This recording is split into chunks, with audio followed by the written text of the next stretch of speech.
Top 5 ყველაზე overrated მანქანა. ჩემი რეიტინგი. და ბიგლუსი კიდე რა თქმა უნდა.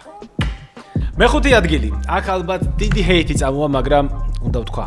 E34 M5. M5 ძირითადად გააჰაიპა ფილმებმა იმან რომ კრიმინალური ავტორიტეტები გადაადგილდებოდნენ ამ მანქანით და რა თქმა უნდა გიორგი თევზაძემ.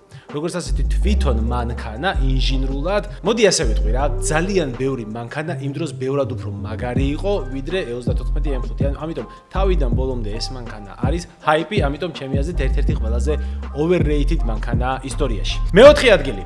Mercedes AMG G63. ანუ ვერ ხვდები ეს მანქანა რატო ევასება ხალხს მართლა. ანუ რაში გჭირდება G-კლასზე 63. ეს ხომ დაახლოებით იგივეა რომ აგურს მიცე გადაადგილების საშუალება სწრაფად. ანუ სწრაფი აგური ვის რა სჭირდება? არავის არაფერს არ სჭირდება. თუმცა არც მესამე ადგილზე გასული აკლებს და მესამე ადგილზე ჩემი აზრით არის Mercedes CLS მეორე თაობა. პირველი თაობა კიდე ხო, იმიტომ რომ ახალი სიტყვა იყო დიზაინში, დიზაინის ახალი ენა შექმნა. ეს კონკრეტული ფორმები რაც გააკეთეს სხვა მანქანებისგან განსხვავდებოდა და კი ბატონო, კარგი, თუ E-კლასი გინდოდა, მაგრამ E-კლასი არ გინდოდა, შეიძლება გეყიდა, მაგრამ საბოლოო ჯამში იღებდი იმ მანქანით ჩვეულებრივ E-კლასს, E-კლასის ძრავით, E-კლასის დაკიდების სისტემით, E-კლასის მართვადობით, მაგრამ ბევრად ცუდი პრაქტიკულობით, იმიტომ რომ ეს დახრილი ჭერი უკან იმდენად არაპრაქტიკულია, რომ უკან ვერავის ვერ ჩაისვამ, ცოტა მაღალი ვინც არის ვერავის ვერ ჩაისვამ რა მარტო ბავშვი და ძალიან ცუდია მაგ მანქანით უკანა სავარძელზე მგზავრობა. ამიტომ ჩემი აზრით ერთ-ერთი ყველაზე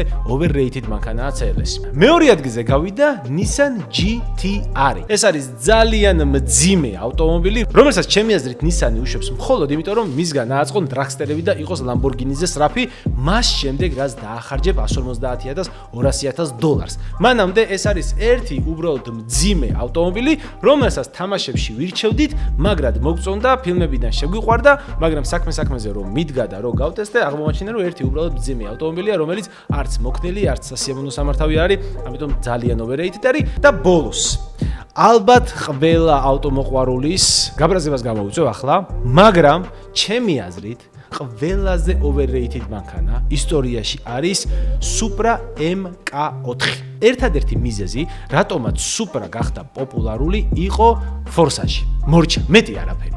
ფორსაჟმა გახადა ეს მანქანა პოპულარული. ამ მანქანას არც რაიმე მაჩვენებლები აქვს ისეთი რომ ვაუ იყოს, არც დიზაინი აქვს ისეთი რომ ვაიმე ეს რა ვნახე, არაფერი განსაკუთრებული არ აქვს. უბრალოდ ფილმებში რადგან იღებდნენ, საკულტო ავტომობილი გახდა. მესმის ახლა ბევრს ეს არ მოწონს, მაგრამ ეს არის ჩემი აზრით ობიექტური სიმართლე. და მე ვთვლი ასე რა. მოკლედ, თუ მოგეწონათ ეს ვიდეო, შეგიძლიათ დაალაიქოთ, გაუკეთოთ რეპოსტი და დაწეროთ კომენტარებში თუ გინდათ რომ კიდევ გადავიღო მსგავსი ხუთეულები.